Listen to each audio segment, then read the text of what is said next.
Assalamualaikum warahmatullahi wabarakatuh.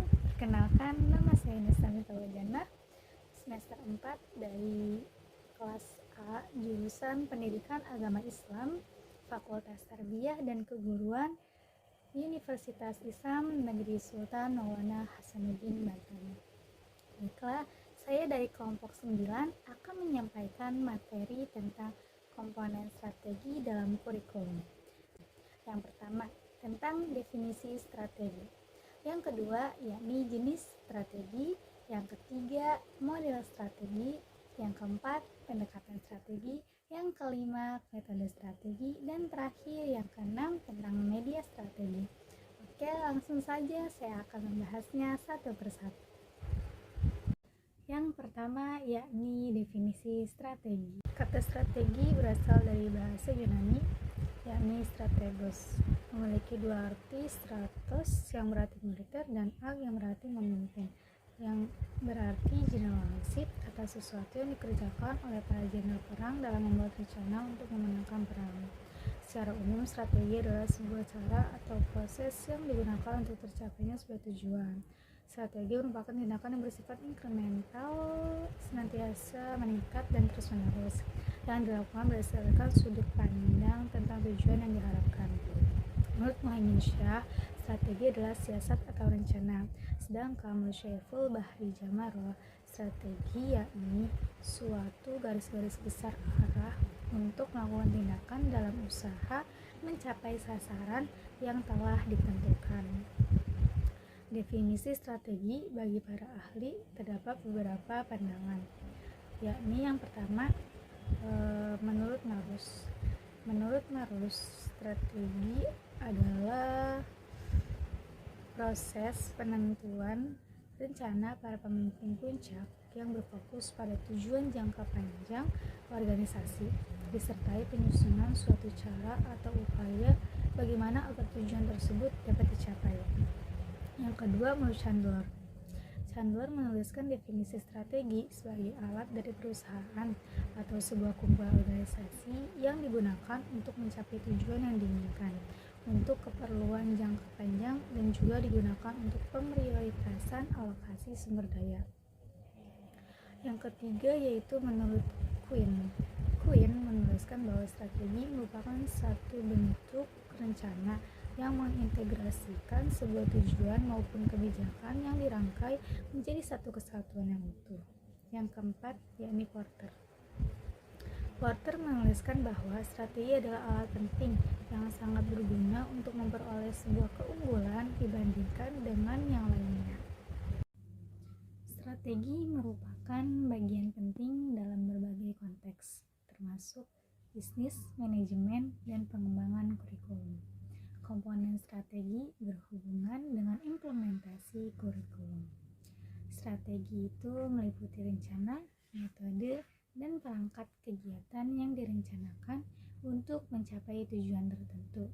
Strategi pembelajaran merupakan rencana tindakan atau rangkaian kegiatan termasuk penggunaan metode dan pemanfaatan berbagai sumber daya. Yang kedua, yakni tentang jenis strategi kurikulum. Terdapat 5 jenis strategi kurikulum. Yang pertama, kurikulum berbasis kompetensi, berfokus pada kompetensi yang harus dimiliki oleh siswa, termasuk keterampilan, pengetahuan, sikap yang relevan dalam kehidupan nyata sehari-hari. Yang kedua, kurikulum berbasis nilai, menekankan nilai-nilai moral dan etika dalam proses pembelajaran. Yang ketiga yaitu kurikulum berbasis konten, berpusat pada materi pelajaran dan isi kurikulum. Yang keempat yakni kurikulum berbasis sekolah, disesuaikan dengan kebutuhan dan karakteristik sekolah tertentu. Yang kelima yakni kurikulum berbasis kebutuhan, menyesuaikan dengan kebutuhan siswa dan lingkungan belajarnya. Dalam strategi kurikulum tadi terdapat 5 jenis, sedangkan dalam pengembangan kurikulum terdapat beberapa jenis strategi yang dapat digunakan. Saya akan membahas 4 jenis strategi, diantaranya yakni 1. Studi tiru ke sekolah penggerak. Strategi ini melibatkan observasi, peniruan, dan modifikasi dari praktik yang telah terbukti efektif di sekolah penggerak. Fokusnya adalah pada pengembangan pengembangan hasil belajar siswa secara holistik termasuk kompetensi dan karakter. Yang kedua, pendekatan subjek akademik, humanistik, dan teknologi. Pendekatan subjek akademik berfokus pada materi pelajaran yang disesuaikan dengan kurikulum yang ada. Pendekatan humanistik menekankan pada pengembangan pribadi, kreativitas, dan nilai-nilai. Sedangkan pendekatan teknologi mengintegrasikan teknologi dalam proses pembelajarannya. Yang ketiga, prinsip pengembangan kurikulum berpusat pada peserta didik, yakni memperhatikan kebutuhan, minat, dan karakteristik peserta didik. Yang selanjutnya yakni kontekstual, menghubungkan materi dengan situasi nyata dan lingkungan sekitar. Selanjutnya esensial, fokus pada materi yang esensial dan relevan. Terakhir, akuntabel, yakni memastikan evaluasi dan akuntabilitas dalam implementasi kurikulum. Yang keempat, model pengembangan kurikulum dibagi menjadi 3, yakni model administratif atau top-down approach dilakukan oleh pihak berwenang atau yang memiliki kebijakan terkait. Yang kedua, model pendekatan grassroots atau grassroots approach, artinya berbasis pada partisipasi masyarakat dan guru. Yang ketiga, model BICAM, yakni menggabungkan aspek teori dan praktik. Yang terakhir yakni model demonstrasi, menggunakan contoh dan praktik langsung. Yang ketiga yakni model strategi. Model strategi yang relevan untuk memastikan keberhasilan implementasi, yakni ada beberapa yang harus diperhatikan. Yang pertama, landasan filosofis dan prinsip kurikulum. Model ini mencakup prinsip-prinsip dasar yang akan menjiwai kurikulum. Prinsip-prinsip ini membentuk landasan moral, etika, tujuan pendidikan yang akan diwujudkan dalam kurikulum. Yang kedua yakni keterlibatan berbagai pihak. Pengembangan kurikulum melibatkan banyak pihak, termasuk guru, orang tua, masyarakat, dan stakeholder lainnya. Model ini memastikan bahwa kepentingan semua pihak terakomodasi dalam kurikulum. Yang ketiga yakni kreativitas dan inovasi. Model ini mengacu pada kebebasan berkreasi dalam merancang kurikulum. Pengembangan kurikulum yang inovatif memungkinkan lahirnya kreator yang responsif terhadap kebutuhan masyarakat dan tuntutan zaman. Yang keempat yakni sosiologi kritis dan mentalitas. Internalisasi sosiologi kritis membantu memahami konteks sosial dan budaya di mana pembelajaran terjadi. Mentalitas seperti kejujuran, keadilan, kasih, dan sayang juga harus tercermin dalam kurikulum.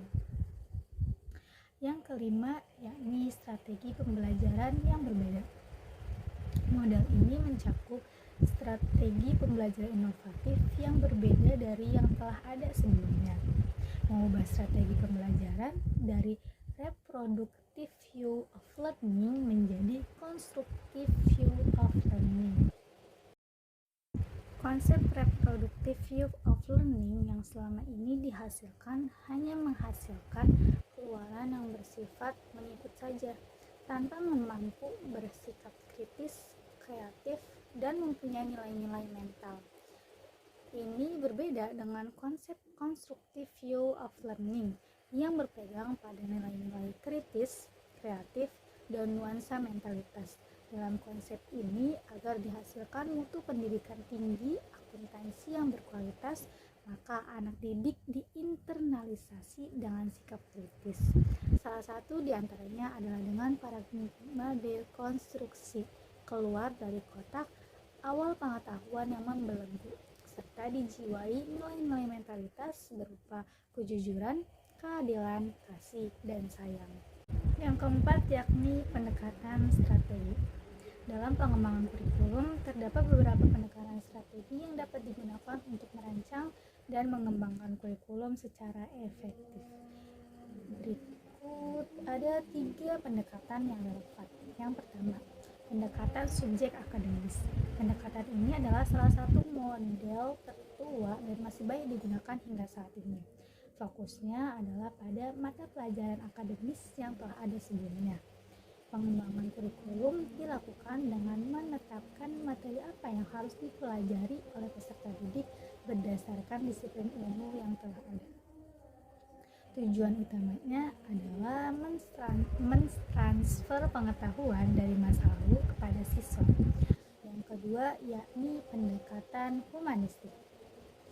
Pendekatan ini menekankan pada pengembangan pribadi siswa, lebih berorientasi pada nilai-nilai, kreativitas, dan interaksi sosialnya, mengutamakan pengalaman belajar yang bermakna bagi siswa. Yang ketiga yakni pendekatan teknologi. Pendekatan ini mengintegrasikan teknologi dalam proses pembelajarannya, menggunakan alat-alat digital, aplikasi, dan media interaktif untuk menyampaikan materi, fokus pada efisiensi dan efektivitas pembelajaran. Selanjutnya yang kelima yakni metode strategi. Dalam pengembangan kurikulum terdapat berbagai metode strategi yang dapat digunakan untuk merancang dan mengembangkan kurikulum secara efektif. Berikut beberapa metode yang relevan. Yang pertama, model Tiller. Dikembangkan oleh Ralph Tiller pada tahun 1940. Pendekatan ini yakni pendekatan deduktif yang melibatkan 4 tahap. Yang pertama, analisis tujuan, yakni menetapkan tujuan pembelajaran apa yang ingin disampaikan. Yang kedua, yaitu pengalaman belajar siswa, memilih pengalaman belajar yang sesuai dengan tujuan pendidikan. Yang ketiga yaitu mengorganisasikan pengalaman belajar, mengatur pengalaman belajar secara vertikal dan juga horizontal. Yang terakhir yaitu evaluasi, yakni penilaian pencapaian tujuannya. Yang kedua yaitu model tabel terbalik, dikembangkan oleh Hilda Tabel. Pendekatan ini yakni induktif yang dimulai dari pengalaman belajar konkret siswa. Tahapannya melibatkan pengamatan, penyusunan konsep, dan abstraksi. Yang ketiga yaitu model Rogers, berfokus pada hubungan interpersonal antara guru dan juga siswa, mengutamakan komunikasi, empati, dan kepercayaan dalam proses pembelajaran. Yang keempat yaitu model Beecham, menekankan pada kreativitas dan fleksibilitas dalam merancang kurikulum, menggabungkan aspek teori dan juga praktik. Yang kelima yakni model demonstrasi, menggunakan contoh dan praktik langsung untuk mengajarkan konsep, efektif untuk memperlihatkan bagaimana suatu konsep diterapkan dalam situasi yang nyata. Yang terakhir yakni media strategi. Dalam pengembangan kurikulum terdapat media strategi yang dapat digunakan untuk mendukung implementasi pembelajaran. Yang pertama melalui media visual. Media visual ini yang bisa dilihat oleh mata, seperti poster, gambar, dan diagram, dapat membantu memvisualisasikan konsep dan materi pembelajaran. Media visual membuat kegiatan mengajar lebih menarik dan memudahkan pemahaman siswa. Yang kedua, teknologi digital.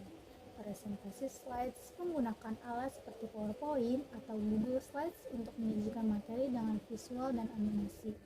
Video pembelajaran yakni membuat atau menggunakan video sebagai sarana penyampaian informasi, menggunakan aplikasi edukasi, aplikasi mobile atau web yang mendukung pembelajaran interaktif.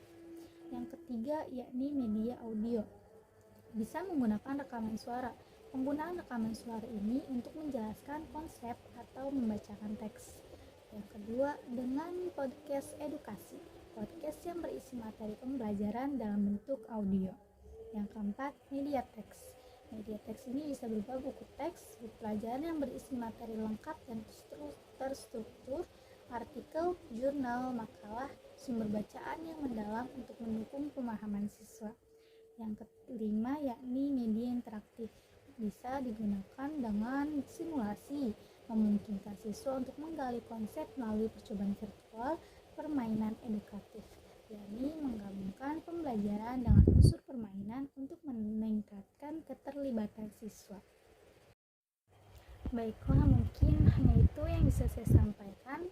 Selanjutnya dipaparkan oleh teman pemateri saya, Yani Komrawi. Cukup sekian. Assalamualaikum warahmatullahi wabarakatuh.